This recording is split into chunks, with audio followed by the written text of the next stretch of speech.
Hey, Connor. I just want to ask you about the maturity of this group and how you guys have been able to get through adverse situations now that maybe in the past kind of bit you, and how are you much different in the conference final this time around than maybe you were 2 years ago? Well, we certainly have a lot more experience going through the last couple of runs. Been in different situations, holding leads, needing to come back, whatever the situation. I feel like we've been in it the last couple of years, and just obviously drawing on that experience, and definitely a more mature group. We'll go front left, Jeff.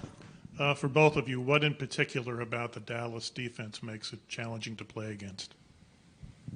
Obviously they're pretty deep back there. They got some elite players led by Heiskanen, so they move well, they skate well, they box out well, they do everything well, so it'll be a good challenge for us. We'll go third row on the right, Ryan. Connor, after the last round, you had a week to kind of sit there and prepare. This time it's very different. While I'm sure maybe a few more days to heal up would be good, how do you think your group will handle the short turnaround, maybe compared to the week that you had before, and the pluses and minuses of each way? Well, I think the pluses and minuses are fairly obvious. Sitting around for a week, your game can get a little rusty, and I thought we definitely showed that maybe a little bit early in the Vancouver series. With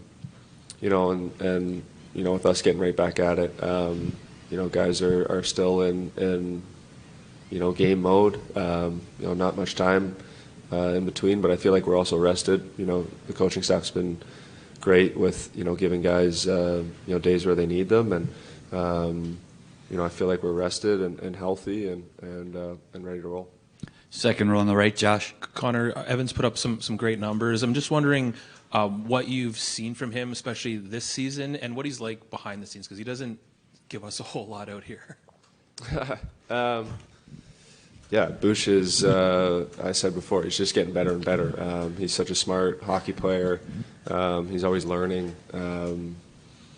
He thinks the game at such a high level. It's been impressive to see and watch him grow that way.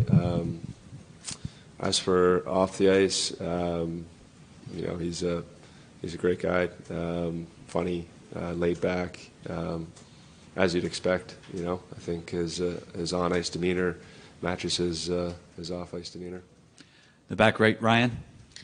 Zach, kind of sticking with Evan Bouchard, what would you say you've sort of seen for him this season? Because yes, on the power play, everyone talks about the shot, but his ability to facilitate on a team where everybody can facilitate, what's it like to see that part of his game grow, and how maybe underrated is that part of his game?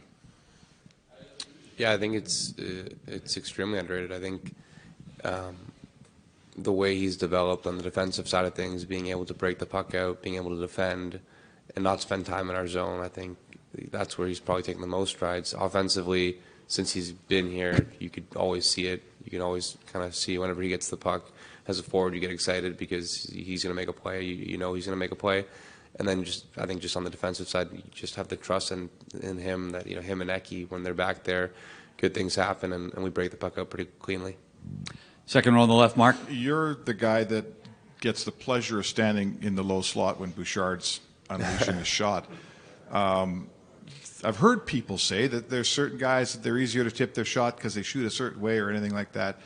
Does the fact that it's so hard but pretty accurate make it easier, harder? What's it like standing in there when he's firing away?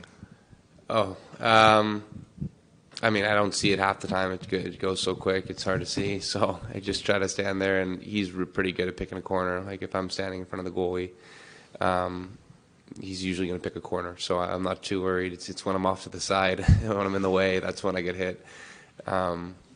But yeah, he's got when he wants to make it tippable, it's tippable, and when he wants to boosh bomb, he's not tipping it. Fourth row on the left, Gene. For both you guys, I think fans, as you start to make your way through the playoffs, they think more and more about the Cup. For you guys, do you think anything differently of it prior to the first series now that you're halfway there, or is it just you just realize you're getting closer and it's down to 4 and the odds get better and better? No, I think that's been a lesson for our group from the past is you can't get too far ahead of yourself, and you got to stay kind of in the moment. And especially playing against a team like Dallas, you know, they require all your attention and then some, and they definitely have it. One more, Ryan. Connor, I don't mean this as Vancouver or Dallas necessarily. I mean more second round to third round. In what ways is this about to get a lot harder, just given you're a round deeper and that much closer, and obviously everybody can sense it? Yeah, I mean, it doesn't feel all that different around the guys in the room and whatnot. You know, how's it going to get harder? Well, you're playing a team that has won 2 series against 2 really good teams and is playing really well. We're playing well. They're playing well. They're a great team, and we're looking forward to the challenge of going up against a team like Dallas.